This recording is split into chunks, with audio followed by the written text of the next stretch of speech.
चार वेद हैं, यजुर्वेद, सामवेद, ऋग्वेद और अथर्ववेद। इससे क्या है, हमें संसार की पहचान होती है। लेकिन ये जो आप देख रहे हो पांचवा वेद, जिसको स्वसम वेद बोलते हैं, क्योंकि जब तक ये ज्ञान इस संसार में नहीं आया था तो दुनिया परमात्मा को निराकार ही बोल रही थी। परमात्मा निराकार नहीं है। देखिए, अगर हमारे हाथ हैं, हम हाथ हैं तभी तो हम कुछ कार्य कर सकते हैं ना। ये ब्रह्मांड खड़ा है, ना कोई बांस है ना कोई बल्ली है, कुर्सी लगा रखा, तो किस बेस पे खड़ा हुआ है? यानी कोई शक्ति तो है ना। अगर शक्ति है तो किसी के अंदर तो होगी, कोई भोला तो है नहीं जो घूमता है। यानी कि परमात्मा का स्वरूप है।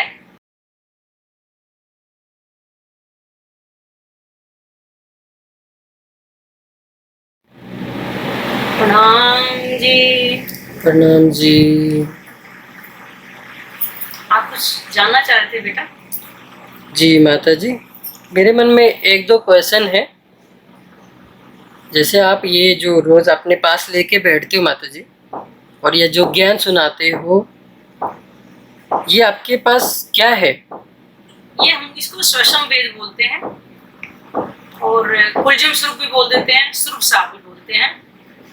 अच्छा, आपने बोला माता जी ससम वेद, तो ये हमें तो चार वेदों के बारे में पता है।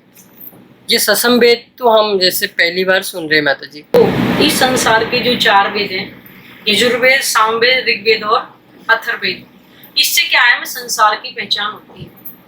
लेकिन ये जो आप देख रहे हो पांचवा वेद, जिसको स्वसम वेद बोलते हैं, ये परमात्मा की पहचान इस रूप साहिब से होती है। क्योंकि जब तक ये ज्ञान इस संसार में नहीं आया था तो दुनिया परमात्मा को निराकार ही बोल रही थी। तो आज बेटा मुझे बताइए कि परमात्मा का स्वरूप है या नहीं है, या परमात्मा है या नहीं, आप बताइए। हाँ माता जी, वैसे सुना तो है परमात्मा है, लेकिन हमें ये नहीं पता कि परमात्मा कौन है। हर कोई तो बताते परमात्मा है, शिव जी को ही परमात्मा, विष्णु जी को, ये सब हमने सुना है। और आप जो परमात्मा बता रहे हो, क्या ये कोई और है या फिर परमात्मा का कोई स्वरूप है या रूप है, निराकार है? हर कोई तो निराकार को ही मैंने सुना है। नहीं बेटा, ऐसा है, देखिए परमात्मा निराकार नहीं है। देखिए, अगर हमारे हाथ हैं, हम हाथ हैं तभी तो हम कुछ कार्य कर सकते हैं ना। ये ब्रह्मांड खड़ा है, ना कोई बांस है ना कोई बल्ली है, कुर्सी लगा रखा, तो किस बेस पे खड़ा हुआ है? यानी कोई शक्ति तो है ना। अगर शक्ति है तो किसी के अंदर तो होगी, कोई भोला तो है नहीं जो घूमता है। यानी कि परमात्मा का स्वरूप है, तभी तो ये संसार बनता हो, मिटता है। आज ये जो ब्रह्म ज्ञान आप देख रहे हो, जिसको स्वसम वेद बोलते हैं, कुलजम स्वरूप साहब भी बोल देते हैं, आज इस ज्ञान से ही तुम्हें पहचान हुई कि परमात्मा का स्वरूप है। आज वो परमात्मा रहता कहाँ है, आज में वो भी पहचान है, जिसको हम परम धाम बोलते हैं, दिव्यपुर धाम बोलते हैं। वो परमात्मा अखंड अविनाशी, आज हमें उसके बारे में पता चल गया। लेकिन इस ज्ञान से पहले परमात्मा को निराकार बोलते थे, क्योंकि संसार में कोई जानता ही नहीं था कि परमात्मा कौन। तो ज्ञान आया तो आज ज्ञान से हमें परमात्मा की पूर्ण पहचान। जैसे माता जी, ये ज्ञान कब आया और कहाँ से आया है?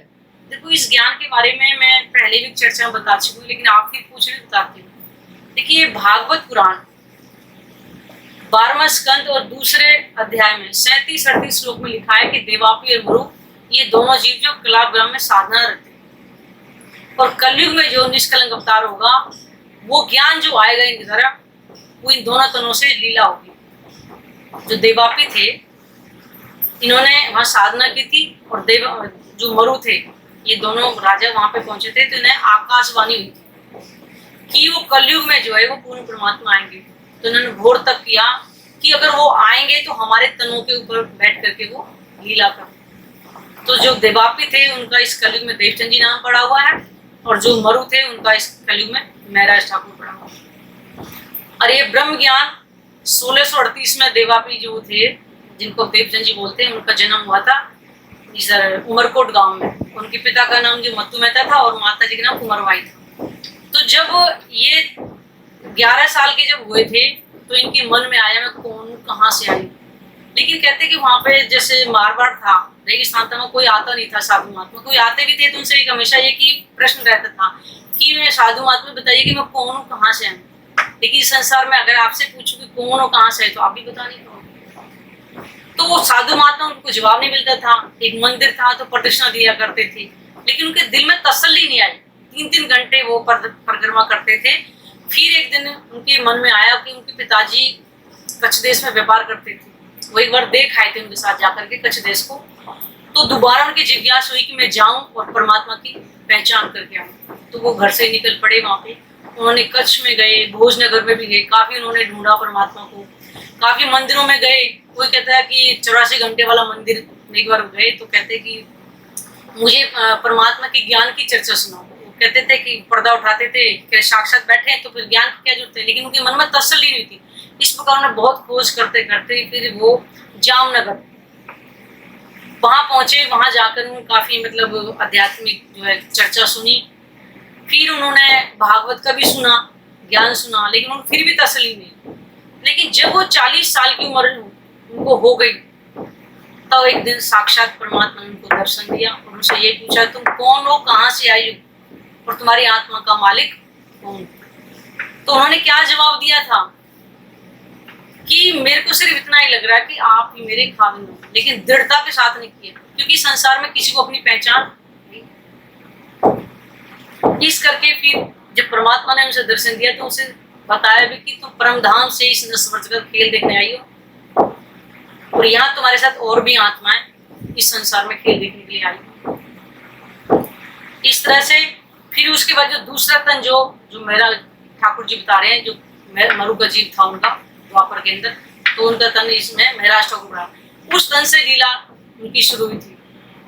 वो भी 10 साल 2 महीने के थे जब इस सतगुरु महाराज देवचंद जी के पास में ज्ञान चर्चा सुनने के लिए जाया करते थे। तो उन्हें भी पहचान हो गई थी। उन्होंने बताया कि हम सब परम धाम की आत्मा और इस संसार में हम खेल देखने के लिए आए हुए। उसके बाद में दूसरे तन से जो लीला हुई, उन्होंने तन के अंदर 5 शक्तियां परमात्मा की विराजमान हुई और जहां से ये ब्रह्म ज्ञान उतरना शुरू हुआ। उन्होंने इधर ठट्टा नगर में, मकसद बंदरगाह में, उसके बाद में आपका इधर गुजरात में और आपका अनूप शहर में, 1735 में दिल्ली में भी आए थे और 1735 में हरिद्वार में कुंभ का मेला था, जहां उसको विजयाभिनंद बुद्ध निष्कलंकाकार के रूप में जाहिर किया। उसके बाद वहां से आए तो तुम्हारा उदयपुर है, आपका मंदसौर है, रामनगर है, ऐसे जागनी करते करते ब्रह्म आत्माओं की। और प्राणनाथ जी जो 1740 में मध्य प्रदेश में बैठे पन्ना जी, जहाँ पे वो पहुंचे थे। इस तरह से ब्रह्म ज्ञान आया और ये भविष्योत्तर पुराण उपखंड अध्याय 72 में श्लोक लिखा है कि भारते चेंद्राय से बुद्धे अभिर्भविष्यन्ति स बुद्धे कलिक रूपेण छात्र धर्मेण तत्पर चित्रकूटे बने रम्य से वे तत्र भविष्यन्ति। यानी चित्रकूट के पास पद्मावतीपुरी पन्ना धाम होगा, जहां पर ये ब्रह्म ज्ञान की चर्चा है। जो कहते हैं कि प्राणनाथ जी के साथ 5000 की सुंदर साथी, जो वहां दिन और रात खाली ब्रह्म ज्ञान की चर्चा होती थी और ध्यान के द्वारा ही परमात्मा का दिव्य धाम का जो है दर्शन करते थे। आज वहां पे उनके वंशज भी हैं, उनसे भी हमारी काफी वार्तालाप ने बताया उन्होंने कि हाँ हमारे यहाँ पूर्वज आए थे जब प्राणनाथ जी की साइन। तो ये सारा प्रमाण उसके अंदर देखा है। चित्रकूट के पास में आपने सुना होगा मध्य प्रदेश में, वहां है हमारा ये मुक्ति धाम, पन्ना जी के नाम से है। और इस संबंध में जो है सिख पंथ का पुरातन से साखी है, ये गवाही के तौर पर बता रहे हैं आपको। पृष्ठ 65 और 66 में लिखा है कि नेह कलंक उतरसी महाबली अवतार संत रक्षा जुग जुग करे दुष्टा करे संहार। यानी कि नवदा धर्म चलावसी जग में होवन हार नानक कल जु तारसी कीर्तन नाम आधार। कहने का नवा धर्म कह रहे हैं। अभी इस संसार में देखा तो नवा धर्म ही है, क्योंकि परमात्मा की पहचान किसी को है, इस ज्ञान से तो परमात्मा की पहचान नहीं है, इसलिए उसको नवा धर्म कह के वर्णन किया है। लेकिन ये परमात्मा की पहचान करने वाला ज्ञान है, इसी को ही हम ब्रह्म ज्ञान बोलते हैं। इसी से इस संसार की, इस संसार में आने का क्या कारण बना, इस ज्ञान के अंदर सारी बातें निहित है। क्योंकि आत्माओं ने परमात्मा से क्या वार्तालाप किया है, इस संसार में आत्माओं का क्या कारण खेल देखने के लिए, वो सारा कुछ ज्ञान के अंदर ही है। और आत्मा और परमात्मा के क्या उन्होंने बोला था कि जिस संसार को तुम देखने की चाह करो वो मैं ही तुम्हें बताने के लिए आऊंगा, तुम्हें अपने आप पहचान भी नहीं हो पाएगी मैं कौन हूँ, कहाँ से हूँ। इस तरह से 400 वर्ष पहले जब ब्राह्मण जी आए उन्होंने बताया कि तुम ब्रह्मधाम की आत्मा हो, और तुमने मुझसे ऐसे वार्तालाप किया था कि मुझे हम संसार के खेल दिखाओ, कैसे जन्म कैसे मरण होता है, क्योंकि आत्माओं ने कभी दुख देखा ही नहीं, इसलिए इसको संवेद कुलजुम स्वरूप साहब भी कहते हैं। और कोई प्रश्न बेटा? हाँ, जैसे माता जी आप बता रहे थे 400 साल पहले आए थे, ये कौन आए थे? खुद परमात्मा आए थे या उनकी कोई? बिल्कुल, मैंने आपको बताया ना कि पांचों शक्ति महाराज ठाकुर जी जो बोला था, जो बताया द्वापर में मरु जो बोला था, मरु और देवापी जो साधना कर रहे थे, है ना, उनका इस कलयुग में महाराज ठाकुर नाम पड़ा। उनके अंदर पांचों शक्तियां परमात्मा की विराजमान है, तभी तो ब्रह्म ज्ञान अवतरित हुआ था उनके मुख से। अच्छा हाँ जी जी, जैसे मैंने आपको एक क्वेश्चन किया था कि परमात्मा, जैसे हमने निराकार सुना है, तो आप कह रहे थे वो साकार है या निराकार? देखिए, साकार और निराकार दोनों से परे उसका शुद्ध स्वरूप है, नूरमय स्वरूप है, जिनको हम इन आंखों से देख नहीं पाएंगे, क्योंकि इतना वो तेजोमय है। उनको कहते हैं कि एक एक नाखून के अंदर करोड़ करोड़ सूर्य इतना प्रकाश है। कहने का मतलब है कि ये सूर्य से कल है, ये तो ज्वलनशील है, लेकिन वो नूरमय है, लेकिन तेज तो है ना। तो उस परमात्मा के स्वरूप को हम जब ज्ञान से पहचान कर लेंगे उनके स्वरूप की, तो हम आंख बंद करेंगे, जब सब कुछ भुला करके ध्यान करेंगे तो उस परमात्मा का हमें दर्शन भी होगा। अच्छा, तो माता जी जैसे हमें इस ज्ञान को प्राप्त करना हो तो कैसे प्राप्त कर सकते हैं? देखिए, इस ज्ञान के लिए हमें कोई पाबंदी नहीं है। आज आप जब चाहेंगे तो हम आपको साहित्य भी देंगे, आप साहित्य परमात्मा के घर में बैठ करके आप पहचान कीजिएगा। और जैसे जैसे इसमें ज्यादा कुछ विचारने के लिए सिर्फ 5 चीजों का इस परहेज होता है, काम, क्रोध, मोह, लोभ, अहंकार, इन सब चीजों को हमें त्याग करना पड़ेगा। हमारा जो भोजन है वो भी शुद्ध होना चाहिए, तामसिक वाला नहीं होना चाहिए, सिर्फ, और कोई इसमें कोई ज्यादा करने की आवश्यकता नहीं।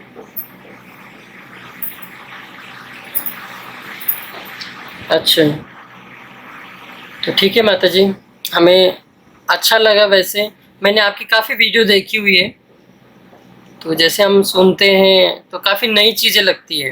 बिल्कुल बिल्कुल, देखिए संसार में परमात्मा की पहचान कराने कोई था ही नहीं, तो कहाँ से होगी? ये ज्ञान आया है आज, तभी तो इस 28वें कलयुग को धन्य धन्य कहा गया है। धन्य किस लिए कहा है? क्योंकि ब्रह्म ज्ञान आया है, ब्रह्म की पहचान कराने के लिए। आज संसार में तभी निराकार नहीं रखे। मुझे बताइए, निराकार है तो क्या कर सकता है? कुछ भी नहीं। वो परमात्मा का इतना सुंदर स्वरूप है कि मुख से बयान नहीं कर सकते। जब ध्यान के अंदर बैठेंगे तो परमात्मा की जो स्वरूप की कभी छवि हमारे सामने आ भी जाए तो उसे लगता है कि संसार तो कुछ भी नहीं। तो माता जी, हमने जैसे कई सारे YouTube चैनल में परमात्मा के बारे में सुना है, देखा है, तो ये ज्ञान जो है अभी आप जैसे, मैंने थोड़ी दिन में आपके मतलब किसी के थ्रू मुझे ये वीडियो मिली थी, तो मैंने सोचा ये कोई नया है, तो ये क्यों इतने साल में किसी को, मतलब इतनी दुनिया में किसी को क्यों पता नहीं चला कि पारब्रह्म नूरमय है और उनको प्राप्त करने से कि हमेशा के लिए जन्म मरण से रहित हो जाते, जैसे आप बताते हो, और भी वीडियो मैंने सुना है। तो फिर दुनिया क्यों इस चीज़ को नहीं समझ रही है, या फिर हमें क्यों नहीं पता चला ये ज्ञान क्या आज तक कहीं क्यों नहीं फैला? देखिए, इस ज्ञान के बारे में परमात्मा ने पहले ही बता दिया कि मेरी आत्मा इस नस्ल के खेल देखने आएंगी और वही पहचान कराएंगी। जिन जीवों ने बहुत ज्यादा जब तक इस ब्रह्म ज्ञान को पाने के लिए किया है, जिनके द्वारा ये ज्ञान सबको मिलेगा, और अब इस ज्ञान से पूरे संसार के जीवों को अखंड मोक्ष मिलने का साधन है। हर जीवों को अधिकार है कि वो अपने जीव को अखंड मोक्ष दिला सकते हैं। ब्रह्म ज्ञान से परमात्मा की पहचान करें और अपने आवागमन से मुक्ति पाएं, क्योंकि परमात्मा तो सबका है ना। अच्छा, तो जब तक हम इन जो आप कह रहे हो ससम वेद को जब तक हम हमें नहीं पढ़ पाएंगे, उस परमात्मा की नहीं पहचान होगी, तो क्या हमारा आगमन जो है वो कभी हमारा मुक्त नहीं हो सकता, कभी नहीं हो सकता। बेटे देखिए, जब तक हम परमात्मा की पहचान नहीं कर सकते तो हमें अखंड मोक्ष देगा कौन? क्योंकि केवल वही अखंड है और कोई अखंड है ही नहीं। आज तक कोई अखंड हुआ ही नहीं।